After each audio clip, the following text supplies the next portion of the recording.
bagong motovlogging setup. Tara!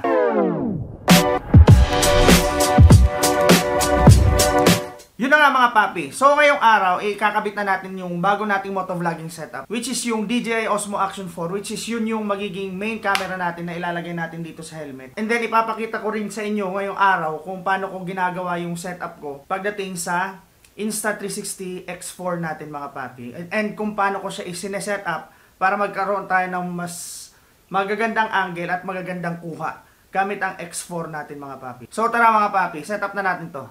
Okay mga papi, so natatanggalin muna natin to. So ito na yung gagamitin natin, yung quick release ng DJI, which is magnetic siya. So kapag natanggalin mo siya, ganoon na lang. Yan o. So hindi na natin kailangan gumamit nung may screw every time natatanggalin natin siya. Yan o. So quick release. Napakatibay din mga papi. Hindi basta-basta matatanggal kasi magnetic siya plus parang may clip siya para mag-hold talaga na hindi siya matatanggal. Alright. Okay guys.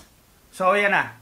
Yan na magiging itsura ng camera natin mga papi. And for our microphone adapter mga papi, dati ito ginagamit natin. Oh. Ito napakalaki. So ngayon ito na lang gagamitin natin. So temporary lang to mga papi. So may binili ako na microphone adapter for DJI Osmo Action 4 mga papi. Pero for the meantime ito muna gagamitin natin. Yan o. So, compare nyo siya mga papi, napakalaki ng difference nila. Napakalaki nito, mabigat. Ito napakasimple lang, di ba?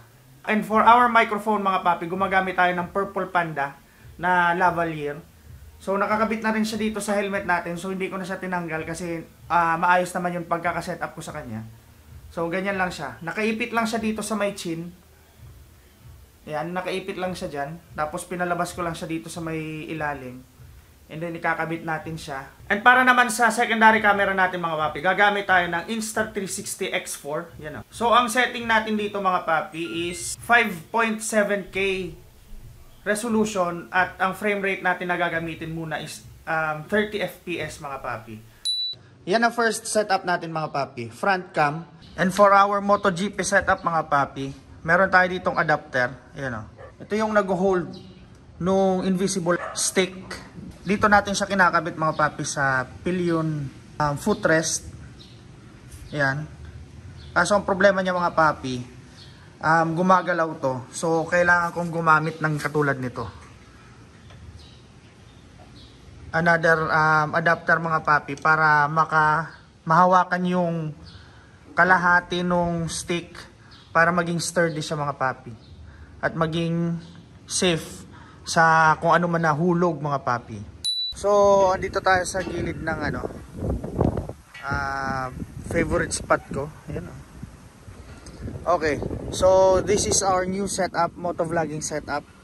Our DJI Osmo Action 4. And then, Insta360 X4 mga papi.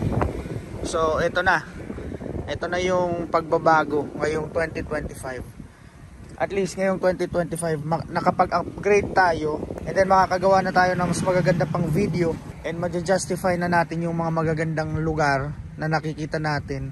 At least mabivideohan na natin siya ng mas maganda ngayon, mas malinaw, hindi ba? Mas magiging maganda yung audio natin. Pero ewan ko lang dito sa mic adapter natin kung okay siya. Pero temporary lang yan mga papi. May padating na tayo na mas magandang mic adapter na gagamitin talaga natin for our motovlogging.